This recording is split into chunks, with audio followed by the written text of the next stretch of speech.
ባለስልጣናቱን በሜካናይዝድ አጅቦ ሲጓዝ የነበረው የአገዛዝ ጦር በፋኖ ኃይሎች ድንገተኛ ጥቃት ክፉኛ ተመቶ ወደ መጣበት መመለሱ ተገልጿል። ባለስልጣናቱ ነፍሳቸውን ለማትረፍ ባደረጉት ጥረት በከባድ መሳሪያ ለሰዓታት ራሱን ለማትረፍ በከባድ መሳሪያ ታግዞ ሲዋጋ የነበረው የአገዛዝ ጦር በመጨረሻም እግሬ አውጭኝ ብሏል። ውጊያውን ተከትሎ ዋናው መንገድ ለሰዓታት ተዘግቶ ነበር። ይህ የሆነው በየት ግንባር ነው የሚለውን በቀዳሚነት አስራርተናል። ጎንደር ውሃ ተጠምታለች። በጎንደር ከተማ የተከሰተው የውሃ አቅርቦት እጥረት ነዋሪዎችን እየፈተነ ነው ተብሏል። የከተማዋን የውሃ እጥረት ይፈታል የተባለው ፕሮጀክትም የአንድ ወጣት ዕድሜ ጨርሶ ባለበት በመቆሙ ነዋሪዎችን አስቆጥቷል። የነዋሪዎቹን ቅሬታና መረጃ አሰባስበን በዝርዝር አዘጋጅተናል። ፋኖ ከግንባር ተጋድሎ ጎን ለጎን በአገዛዝ ሰራዊት የወደሙ መሰረተ ልማቶችን እያሳደሰ ነው። የፋኖ ኃይሎች አሰርተው ለአገልግሎት ክፍት ያደረጉት ጤና ተቋም በየትኛው ቀጠና ይገኛል? አብራችሁን ስትቆዩ ትሰሙታላችሁ። 400 የሚጠጉ እናቶች ቤተሰቦቻችሁን አምጡ ተብለው በአገዛዝ ሰራዊት ታስረዋል። ጨቅላ ህጻናትን ከእናቶቻቸው ለይቶ አዛውንቶችንም በምርኩዝ ወደ ማጎሪያ ያስገባው ብልጽግና ነዋሪውን ክፉኛ አስቆጥቷል። ይህን የሰሙ የፋኖ ኃይሎችም በከፈቱት ድንገተኛ ጥቃት በሰራዊቱ አዛዥ ላይ እርምጃ ወስደዋል። የአገዛዝ ሰራዊት የፈጸመውን አፈና አስቸኳይ መፍትሄ እንዲሰጥ የጠየቁት የፋኖ ኃይሎች ይህ ካልሆነ ልዩ ዘመቻ እንደሚያውጁም አስታውቀዋል። ከሸዋ ጠቅላይ ግዛት ያገዛዙን የበቀል እርምጃና የፋኖ ኃይሎችን አጸፋ በተመለከተ ያዘጋጀነው ዘገባ ሰዓቱን ጠብቆ ወደ እናንተ ይቀርባል። የጉድ ቀን አይመሽም እንዲሉ አዛውንቱ ህወሓት አዲሱ ባረቀቀው አዋጅ የ75 ዓመት አዛውንት አስሯል። ይህን የሰማውና የ90 ዓመቱን በማጎሪያ ያስቀምጦ ያለምንም ፍትህ እያሰቃየ የሚገኘው የብልጽግናው አገዛዝም በልሳናቱ በኩል ህወሓትን ወንጅሏል። በራያ የህወሓትን ታጣቂ እንቅስቃሴ በተመለከተ እንዲሁም ከመቀሌ የወጡ አዳዲስ መረጃዎችን በዝርዝር ይዘናል። ሰላም ጤና ይስጥልኝ። በዓለም ዙሪያ የምትገኙ የጣና ሳተላይት ቴሌቪዥን ተከታታዮች ለሰኔ 9 ያዘጋጀናቸው ወቅታዊና ያልተሰሙ መረጃዎች ከዚህ ሰዓት ጀምረው ወደ እናንተ ይቀርባሉ። አብራችሁን ቆዩ።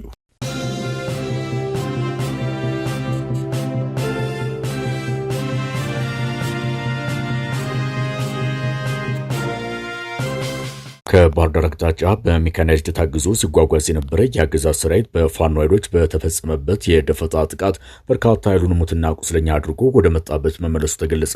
ዛሬ በሌሊት በዙ 23 በሞርተርና በበርካታ ድሽቃዎች ታጅቦ ከባህር ዳር ወደ ደብረ ታቦር ሲጓዝ የነበረ የአገዛዝ ሰራዊት አለምበር በሚባል ስፍራ ሲደርስ የፋኖ ኃይሎች በፈጸሙት የደፈጣ ጥቃት ከፍተኛ የሆነው ወታደራዊ ኪሳራ ማስተናገዱ ተሰምቷል። የአገዛዙን ጦር እንቅስቃሴ በተቀናጀ መረጃ ሲከታተል የነበረው የሜጀር ጀነራሉ ባንታባተ አንደኛ ኮር በፈጸመው የተጠና የደፈጣ ጥቃት በርካታ የአገዛዝ ሰራዊት ሙትና ቁስለኛ ሆኗል ተብሏል። የጣና ሳተላይት ቴሌቪዥን የግንባር መረጃዎች እንዳስታወቁት የብልጽግናው አመራሮችን በሜካናይዝድ ጦር አጅቦ ወደ ደብረ ታቦር እየገሰገሰ የነበረው የአገዛዝ ሰራዊት የፋኖ ኃይሎች ከደብረ ታቦር ከተማ በቅርብ ርቀት የደፈጣ ጥቃት መፈጸማቸውን ተከትሎ አመራሮቹን ይዞ ወደ ወረታ ከተማ መመለሱ ተሰምቷል። ከምርጫ ማግስት ወደ ባህር ዳር ከተማ ተጉዘው የነበሩ የብልጽግና የዞን እና የወረዳ ባለስልጣናት ዛሬ በርካታ ሰራዊት አስከትለው ወደ ቦታቸው ለመመለስ ያደረጉት ጥረት አጃቢ ሰራዊታቸው ከአፋብን ጎንደር ጠቅላይ ግዛት በላይ ሜጀር ጀነራሉ ባንታባተ አንደኛ ኮር የተውጣጡ ዋህዶች በፈጸሙት ድንገተኛ ጥቃት ክፉኛ ተመቶ የጉዞ አቅጣጫውን መቀየሩ ተገልጿል። አለምበር ላይ ያልተጠበቀው ጥቃት ያጋጠመው የአገዛዝ ሰራዊት ለሰዓታት በከባድ መሳሪያ የታገዘ የመከላከል ውጊያ ቢያደርግም መቋቋም ባለመቻሉ የዞኑን ባለስልጣናት ለማትረፍ ወደ ወረታ ከተማ ተመልሶ መግባቱን ምንጮቻችን አረጋግጠዋል።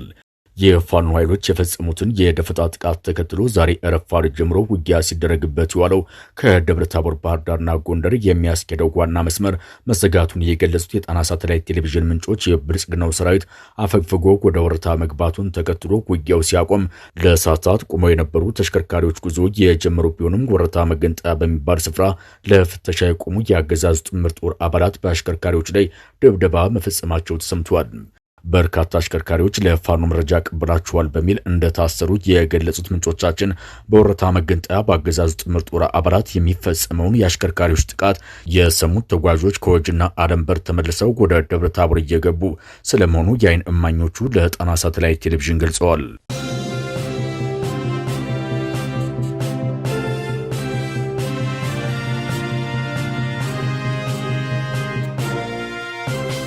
በጎንደር ከተማ የንጹህ መጠጥ ውሃ አቅርቦት እጥረት በመከሰቱ ነዋሪዎቹ ለከፋ ችግር መጋለጣቸው ተሰማ።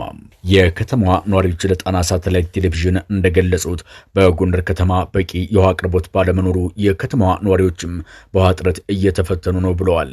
ከጣና ሐይቅ ራስጌ የምትገኘው ጎንደር ከተማ ነዋሪዎቹ በውሃ እጥረትም ለከፋ ችግር እየተጋለጡ የቀጠሉ ቢሆንም በብልጽግናው አመራሮች በኩልም የመፍትሄ እርምጃም እየተወሰደ አለመሆኑ ተገልጿል። ከ16 ዓመት በፊት ተጀምሮ የነበረውና የአካባቢውን ሕዝብ ትልቅ ተስፋ ይዞበት የነበረው የመገጭ ግድብም ባለበት ቆሞ መቅረቱ የነዋሪዎቹ ተደጋጋሚ ጥያቄ ሆኗል። የዘመናት የውሃ ችግሯን ይፈታል የተባለው የመገጭ ግድብም የህልም እንጀራ ሆኗል። 185 ሚሊዮን ሜትር ኪዩቢክ ውሃ የመያዝ አቅም አለው የተባለውና 17000 ሄክታር መሬት የማልማት አቅም እንዳለው በወቅቱ የተነገረለት ፕሮጀክት ለነዋሪዎቹ ሌላ ስጋትን ደቅኗል። ፕሮጀክቱ ተስፋው ተረስቶ የእርግማን መገለጫና እንደ ክፉ ምልክት መቆጠርም ጀምሯል። ታሪካዊቷና ጥንታዊቷ ጎንደር ዛሬም ውሃ እየተጠማች ነው። በዚህ ተስፋ የቆረጠው የጎንደር ህዝብም ምርቃቱ እንደ መገጭ ባለበት ያስቀር ሆኗል ሲሉ አንድ የከተማ ኗሪ ህዝቡ ያለበትን ሁኔታ ያስረዳሉ። በውሃት የረቀቀ ሴራ እድገቷ ተገቶ የቆየችው ጎንደርም አሁንም ከህልሟ መገናኘት ችግሮቿን መፍታት የከበዳት ይመስላል። የመገጭ ግድብ የመሰረተ ድንጋይ ሲጣል የነበሩት መለስ ዜናዊም ሆነ በአማራ ህዝብ መራር ትግል ከሴራ አባቶቻቸው ህወሓት ወንበሩን የተረከቡት የብልጽግናው አለቃ አብይ አህመድ እንዲሁም የወቅቱ የክልሉ ፕሬዝዳንት የነበሩት አያሌው ጎበዜም ሆኑ የአሁኖቹ የባዴን ውርሶች እናረጋ ከበደም ጎንደርን ከህልሟ ማገናኘት አልፈለጉም ሲሉም የገለጹት የከተማዋ ነዋሪዎች የመጣ የሄደው ስርዓት ሁሉ ህዝቡን ለፖለቲካ ትርፍ መጠቀሚያና ያላትን የቱሪዝም አቅም የሀብት ማጋበሻ ከማድረግ ውጭም ጩኸቷን ህመሟን መስማት አይፈልጉም ሲሉ ምሬታቸውን ገልጸዋል። የጎንደር ከተማ የንጹህ መጠጥ ውሃ እጥረት ለረጅም ዓመታት የዘለቀም አሳሳቢ ችግር ሆኖ ቀጥሏል ያሉት ነዋሪዎቹም በተለይም የአንገረብ ግድብ በተደጋጋሚ በደለል የመሙላት ችግር የአካባቢውን ህዝብ ለከፋ ጉዳት ዳርጎታል ነው ያሉትም። ምንም እንኳን የውሃ አቅርቦት እጥረቱ በሁሉም የከተማ ነዋሪዎች ላይ ችግሮች ቢደቀንም በኮሪደር ልማት ሰበብ ከመኖሪያ ቀያቸው የተፈናቀሉ ከ10 ሺህ በላይ ሰዎችን ለከፋ ችግር ዳርጓቸዋል የሚሉት ምንጮቻችን የከተማ አስተዳደሩ በቅርቡ በሰጠ የቤት መስሪያ ቦታም ከተፈናቃይ ነዋሪዎቹ ይልቅም በሚሊሻነት የተመደቡና የአገዛዝ ሰራዊት አዛዥ ለሆኑትም እንዲሁም ለብልጽግና አመራሮች ያላግባብ የተሰጠበት ሁኔታ መኖሩንም አረጋግጠዋል። ወጣቶቹ ወደ ሚሊሻ እንዲገቡ የሚታለሉት በከተማ ቦታና በገንዘብ ጥቅማ ጥቅም ነው የሚሉት ምንጮቻችን፣ ይህም አገዛዙ የህዝብ ጥያቄዎችን ከመመለስ ይልቅ ወንበሩን ለመጠበቅ የሚጠቀመውን የኃይል አማራጭ ያረጋግጥ ነው ብለዋል።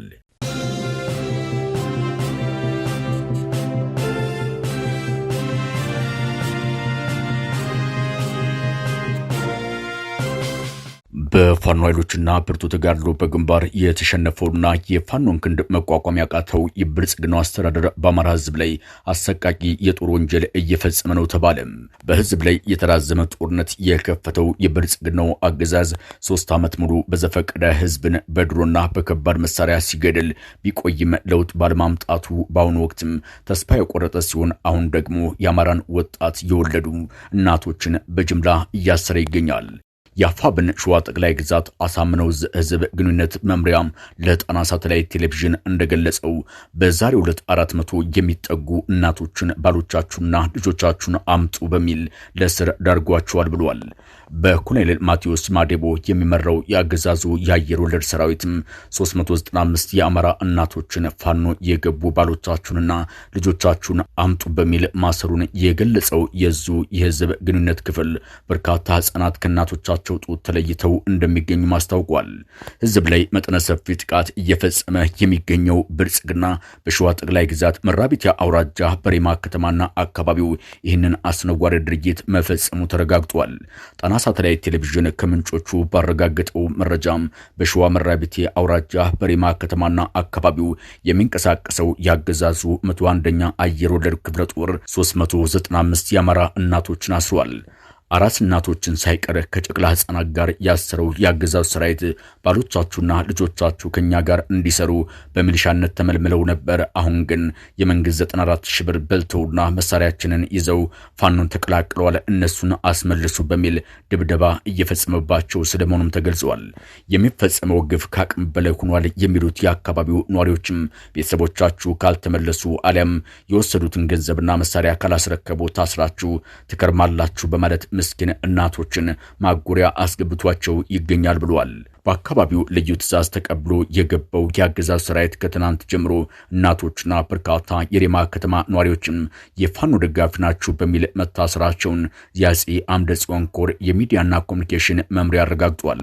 በአካባቢው የአገዛዙን ግፍ በመቃወምና ባለማወቅ ህዝብ ላይ የፈጸሙት በደል ጸጽቷቸው ከ650 በላይ የሚሆኑ የአገዛዙ ሚሊሾች ስርዓቱን በመክዳት የአፄ አምደ ጽዮን ኮር አካል የሆነውን የአፄ ዳዊት ክፍለ ጦርን መቀላቀላቸውን የሚዲያና ኮሚኒኬሽን ክፍሉ ገልጿል። ይህንን ስርዓቱን ከርቶ ፋኖን የተቀላቀለው ከፍተኛ ኃይል ደግሞ በአገዛዙ ላይ ከፍተኛ ድንጋጤና ሰራዊት ይበተናል የሚል ፍርሃት ፈጥሯል ያለው የሚዲያ ክፍሉ በዚህ የተበሳጨው ግፈኛው ስርዓት በሬማ ከተማና ዙሪያው የአፈሳ ዘመቻ በመክፈት ነፍሰ ጡርና የሚያጥቡ እናቶችን እንዲሁም እድሜያቸው የገፋ አዛውንት እናቶችን በሬማ ከተማ በሚገኙ ፖሊስ ጣቢያዎች ማሰሩን አስታውቋል። ጣና ሳተላይት ቴሌቪዥን ከቦታው ባረጋገጠው መረጃ ሁለት ነፍሰ ጡር እናቶች በደረሰባቸው ከፍተኛ እንግልት በጥና ታመው በከተማው ጤና ጣቢያ ለሕክምና ገብተዋል። በዚህም ያገዛዙ እርካሽ ተግባር የአካባቢው ህዝብ ክፉኛ የተቆጣ ሲሆን የአፄ ዳዊት ክፍለ ጦር የፋኖ አባላትም በዛሬው ዕለት በአፋኙ የብልጽግናው ሰራዊት ላይ የተጠናከረ ማጥቃት ከፍተዋል ተብሏል። በጥቃቱ አንድ ያገዛዙ ሚሊሻና የ101ኛ አየር ወለድ ክፍለ ጦር ሁለት ወታደሮች እርምጃ እንደተወሰደባቸው ጣና ሳተላይት ቴሌቪዥን ከግንባር ያገኘው መረጃ ያመላክታል።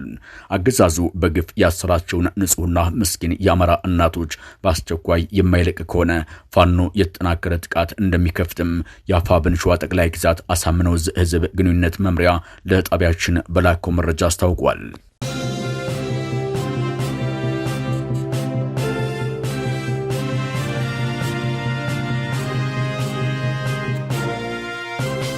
በአገዛዙ ሰራዊት የወደሙ ተቋማት በፋኖ ኃይሎች ጥገና እየተደረገላቸው ለአገልግሎት ክፍት መሆናቸው ተገለጸ። የአፋብን ጎንደር ጠቅላይ ግዛት በለይዝ 204ኛ ወንዱ አስቻለው ደሴ ኮር በሚንቀሳቀስባቸው በጎንደር እብናት አካባቢ የአገዛዙ ሰራዊት ካምፕ አድርጓቸው የነበሩና ፈራርሰው የነበሩ የጤና ተቋማት በፋኖ ኃይሎች አስተባባሪነት በአዲስና በጥገና መልክ የተሰሩ ለአገልግሎት ክፍት መሆናቸውን የአስቻለው ደሴ ኮር የህዝብ ግንኙነት መምሪያ ለጣና ሳተላይት ቴሌቪዥን አስታውቋል።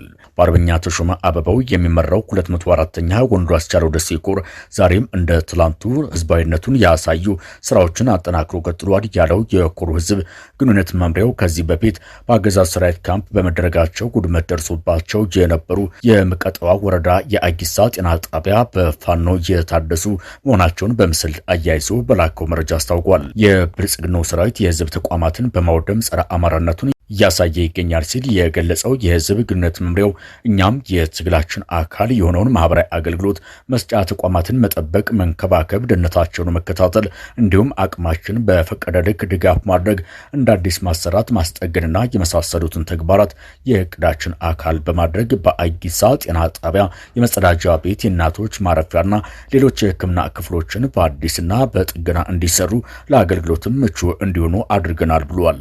ኮሩ የትምህርት ተቋማትን ከመጠበቅ ባሻገር ትናንት ጀምሮ እየተሰጠ የሚገኘውን የ6ኛና የ8ኛ ክፍል ብሔራዊ ፈተና ተማሪዎች ያለ አንዳች ስጋት እንዲፈተኑ እያደረገ ባለበት በዚህ ወቅት ወዲህ ደግሞ በአገዛዝ ሰራዊት ከጥቅም ውጭ ሆነው የነበሩ የጤና ተቋማትን በተገቢው መንገድ በመስራት ለአገልግሎት ክፍት ማድረጉን አረጋግጧል። ኮሩ ከዚህ በፊት የመንገድና ሌሎች መሰረተ ልማቶችን አስተባብሮ ማሰራቱ የሚታወስ ሲሆን ከሰሞኑ ለጤና ተቋማቱ ባደረገው ድጋፍም ከአካባቢው ማህበረሰብ ከፍተኛ ምስጋና ተችሮታል ተብሏል። የአገዛዝ ሰራዊት በየገባበት የሚያገናኛቸውን የጤና ተቋማት ለመደበቂያ ከማድረጉ ባለፈ መድኃኒቶችን እየጫነ ለተገልጋዮቹ ፈተና ሆኖ መቆየቱን የአካባቢው ነዋሪዎች ለጣና ሳተላይት ቴሌቪዥን ገልጸዋል። የክልሉን የጤና ቢሮ በጀትና ከሌሎች ረጅ ድርጅቶች የሚገኙ የቁሳቁስ ድጋፎችን ለጦርነት ማስፈጸሚያ እያደረገ የሚገኘው የብልጽግናው ስርዓት በመቀጣ ወረዳ በቆየባቸው ጥቂት ሳምንታትም ጤና ተቋማት ላይ ጉዳት ከማድረሱ ባሻገር በርካታ የቢሮ እቃዎችን እና የሕክምና ማሽኖችን አገልግሎት እንዳይሰጡ ማድረጉ ተገልጿል። የአገዛዝ ሰራዊት ይህን እያደረገ ያለው የፋኖ ኃይሎች ይታከሙበታል በሚል እንደሆነ የገለጹት ምንጮቻችን በበጀት ዓመቱ በመንግስት በኩል ለመድኃኒት ግዥ የሚሆን በጀት ሳያገኝ የቆየው የጤና ተቋም ላይ በአገዛዝ ሰራዊት አማካይነት ዘረፋ ተፈጽሞበታል ሲሉ አክለዋል። የጤና ባለሙያዎቹ ላይም ድብደባና እንግልት እንደደረሰባቸው የገለጹት ምንጮቻችን በርካቶች በስጋት አካባቢውን ለቀው በመውጣታቸው እናቶችና ሕፃናትን ጨምሮ በርካታ የአካባቢው ነዋሪዎች በሕክምና እጥረት ችግር ውስጥ እንደሚገኙም አስታውቋል።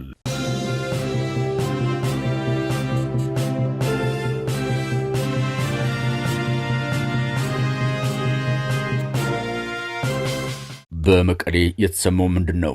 በተደጋጋሚ የአማራን አጽመ ርስቶች በመውረር ሉዓላዊነቴን አስከብራለሁ ሲል የሚደመጠው ህወሓትም ከሰሞኑ እያደረጋቸው ባለው አስገዳጅ አፈሳና ባወጣው ረቂቅ አዋጅ ተቋሙ የገጠመው ህወሓት በአሁኑ ወቅት የትግራይ ህዝብ የሞሽረት ውሳኔ ወስኖበታል። አስገዳጅ ረቂቅ አዋጅ አዘጋጅቶ ህወሓትን መተቸትና ጦርነትን መቃወም እስከ ዕድሜ ልክ እስራት ያስቀጣል ያለው የነደብረጽዮን ቡድን የ76 ዓመት አዛውንትን ማሰሩም ተሰምቷል። ሳምንታዊ መልእክት በሚል ትናንት አመሻሽ መግለጫ የሰጠው ህወሓት የብልጽግናው አስተዳደር የትግራይን ህዝብ ትዕግስት እንደ ፍርሃት በመቁጠር ለዳግም ከበባና ጦርነት እየተዘጋጀ ስለሆነ እኛም ብልጽግና ጦርነት ለመክፈት ከበሮ ሲመታ በሰርጉ ለመሳተፍ ዝግጅታችን ጨርሰናል ብለዋል።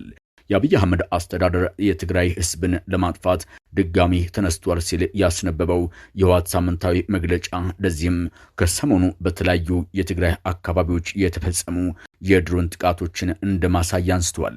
ብልጽግና ከጫፍ እስከ ጫፍ ወደ ትግራይ ድንበር እያስጠጋ መሆኑን የነደብረጽዮን ቡድን በሰጠው ሳምንታዊ መግለጫ ጠቅሷል። ይሁን እንጂ የህወሓት መግለጫ በተቃራኒው ነው ሲሉ የጣና ሳተላይት ቴሌቪዥን ምንጮች ይገልጻሉ። እንደ ምንጮቻችን ገለጻ ህወሓት ከሰሞኑ በራያ ግንባር ሜካናይዝድ ጦሩን ካስጠጋ በኋላ በመሆኒ እስከ ቆቦ ቀጠና ባሉ ተራራማ ስፍራዎች ምሽጎችን እየቆፈረ ሲሆን ዛሬ በሌሊት በጩቤ በር ግንባር የሚገኘው የአገዛዙ ጥምር ጦር የከባድ መሳሪያ ድብደባ መፈጸሙን ተከትሎ ወታደራዊ እንቅስቃሴዎች ተበራክተዋል ብለዋል። በራያ ግንባር የገባው የህወሓት ታጣቂ በአማራ ተወላጆች ላይ ግብ ሲፈጽምና ነዋሪው ከስፍራው ሲፈናቀል ብልጽግናው ምንም አይነት እንቅስቃሴ ሲያደርግ አይስተዋልም። የአገዛዙ ወታደርም ቢሆን ወታደራዊ ሎጂስቲኩን ጭምር አለማጣ ላይ በመተው ወደ ቆቦ ቀጠና በመሸሽ ከዳር ቆሞ መመልከቱን መርጧል። ወልቃይት ላይ የሚደረጉ ያልተሳኩ ትንኮሳዎችን ጨምሮ በአማራ ክልል ዋግምራ ዞንና ሌሎች አዋሳኝ አካባቢዎችም ህወሓት ኃይሉን እያስጠጋና ጥቃት እየፈጸመ ይገኛል። በሰቆጣ ከተማ ቅርብ ርቀት ላይ 2 ወረዳዎችን ተቆጣጥሮ ነዋሪዎችን በግፍ እያፈናቀለ ለከፋ ችግር ዳርጓል። ህወሓት ከመቀሌ ያባረራቸውና በብልጽግናው እቅፍ ውስጥ የሚገኙት እነጌታቸው ረዳም ህወሓት ተቆርጦ መጣል ያለበት ጋንግሪን ነው በማለት በተደጋጋሚ ይፎክራሉ። እነዚህ የወትሮ የህወሓት ኃይሎች የፌዴራል መንግስቱም በነደብረጽዮን ቡድን ላይ የኃይል እርምጃ ይወሰድ እያሉ በተደጋጋሚ ይጠይቃሉ። በብልጽግናው ልሳናት በኩልም ህወሓትን የሚፈነቅል ቡድን በነጻድቃን ገብረተንሳኤ በኩል ተቋቁሟል የሚል ፕሮፓጋንዳ በተደጋጋሚ ሲያራግቡ ይደመጣሉ። ይሁን እንጂም ህወሓት ትናንት በወጣው በሳምንታዊ መግለጫውም አገዛዙ ሁሉንም ልዩነቶች በጦርና በኃይል ለመፍታት በማሰብ በትግራይ ህዝብ ላይ ድጋሚ ዘር ማጥፋት ለመፈጸም እየሰራ ነው በማለትም የትግራይን ህዝብ ወደ ጦርነት ለመጋበዝ አነሳስቷል። የትግራይ ህዝብ ከበባ ላይ ነው በማለት ጦርነት የቀሰቀሰው ህወሓትም በመጠለያ ጣቢያ ለሚገኙ ተፈናቃዮች ባለፉት 3 ወራት ሲሰጣቸው የነበረ እርዳታ ተቋርጧል። ፌዴራል መንግስቱ መድኃኒትና ሸቀጥ ወደ ትግራይ እንዳይገባ ከልክሏል ሲሉ ወንጅሏል። ህወሓት ይህን ካደ በኋላ ፌዴራል መንግስቱ ትዕግስታችን እንደ ፍርሃት ቆጥሮታልና የትግራይን ህዝብም ሆነ ሰራዊቱ ራሱን ከጥቃት ለመመከት ዝግጁ ይሁን በማለት የተለመደውን የጦርነት አዋጅ ተናግሯል። ብልጽግና ጦርነት ለመክፈት ከፍተኛ ወታደራዊ ዘመቻ እያደረገ መሆኑን በመግለጽ የትግራይ ህዝብ ራሱን ለመከላከል ዝግጁ እንዲሆን ጥሪ አቅርቧል። የተከፈተብንን ጦርነት ለመመከት የትግራይ ህዝብ ዛሬም እንደ ትናንቱ ከህወሓት ጎን እንዲቆም ሲል የተማጽኖ ድምጹን አሰምቷል። በመቀሌና ሌሎች የትግራይ ከተሞች በርካታ ወጣቶችን እያፈነ የሚገኘው ህወሓት ይህንን ድርጊቱን ተቃውሟል የተባሉ አዛውንት ወደ ማጎሪያ ቤት ማስገባቱም መነጋገሪያ ሆኖ ይገኛል። ቀድሞውንም ከትግራይ ክልል እየተሰደደ ያለውን የትግራይ ወጣት ተስፋ የሚያስቆርጥ ውሳኔ እንደሆነም ተመላክቷል። ተጠናክሮ የቀጠለውን የህወሓት የግዳጅ ወታደራዊ አፈና በመቃወምና ጦርነቱን በቃን በማለት የትግራይ ወጣት እስካሁንም በግፍ ክልሉን ለቆ እየወጣ ነው። ህወሓት በትግራይ ክልል ጦርነቱን የተቃወሙ አዛውንትን ማሰሩን ተከትሎ የብልጽግናው የፕሮፓጋንዳ ክንፍ ህወሓት ለጦርነት ፍላጎቱ ሲል በእድሜ የጸኑ አዛውንትም ማሰሩን እየተቃወሙ ይገኛሉ። በእርግጥ የብልጽግናው አማኞች ባለቃቸው የታሰሩትን የ90 ዓመት አዛውንትና የታሪክ ተመራማሪ ታዲዮስ ታንቱን እንዴት ማስታወስ ተሰናቸው የሚሉ ትችቶችንም አስተናግደዋል። አቶ ታዲዮስ ታንቱ የወደድ ብልጽግናን ሰልቃጭ አካሄድ በአደባባይ በማጋለጣቸው ያለምንም ፍትህ ለዓመታት በስር ላይ ይገኛሉ።